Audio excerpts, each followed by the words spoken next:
Hello friends, নমস্কার। আজকে আমি চলে এসেছি আপনাদের সঙ্গে একটা নতুন ভিডিও নিয়ে। দেখুন, আমি একটি ডিটক্স ওয়াটার বানিয়েছি। কিভাবে বানিয়েছি সেটা আপনাদের সবাইকে দেখাচ্ছি।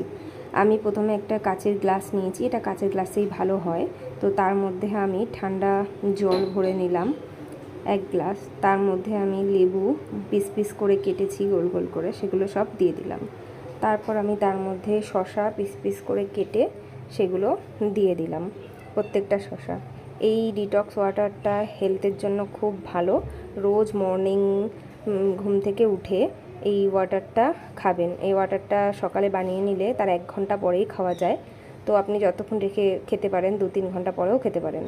এবার দেখুন, আমি এর মধ্যে চিয়া সিড অ্যাড করছি। চিয়া সিড আপনারা যে কোনো অনলাইন শপিংয়ে পেয়ে যাবেন। তো 2 চামচ চিয়া সিডের মধ্যে আমি দিলাম,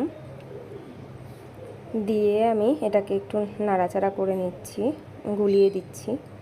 এবারে আমি এটা গোলানো হয়ে গেছে আমার কিছুটা। তো এবার এটাকে আমি একটু রেখে তার মধ্যে আমি একটু মিষ্টির জন্য বা স্বাদের জন্য বলতে পারেন, একটু মধু অ্যাড করব।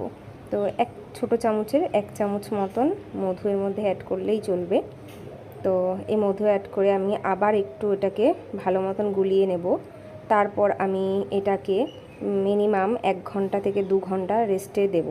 তাহলে এইটার মধ্যে যে শসা, লেবু, চিয়া সিড সব কিছুর মিশ্রণটা ভালো মতন হয়ে যাবে।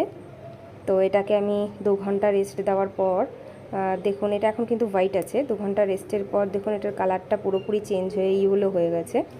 তো এতে বুঝতে পারছেন যে সব কিছু লেবুর সব কিছু এক্সট্রাক্ট এর মধ্যে কিন্তু চলে গেছে।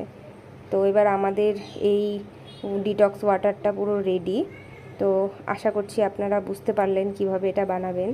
রোজ সকালে আপনারা যদি এটা খালি পেটে খেতে পারেন, আপনাদের খুবই উপকার হবে, গরমের দিনে বিশেষত। বা আপনি সারা দিনের জন্য বানিয়েও স্টোর করে রাখতে পারেন কাচের বয়মে বা কাচের বোতলে।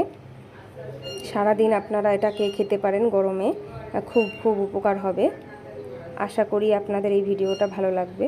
ভালো লাগলে লাইক, শেয়ার, কমেন্ট করবেন। Thank you.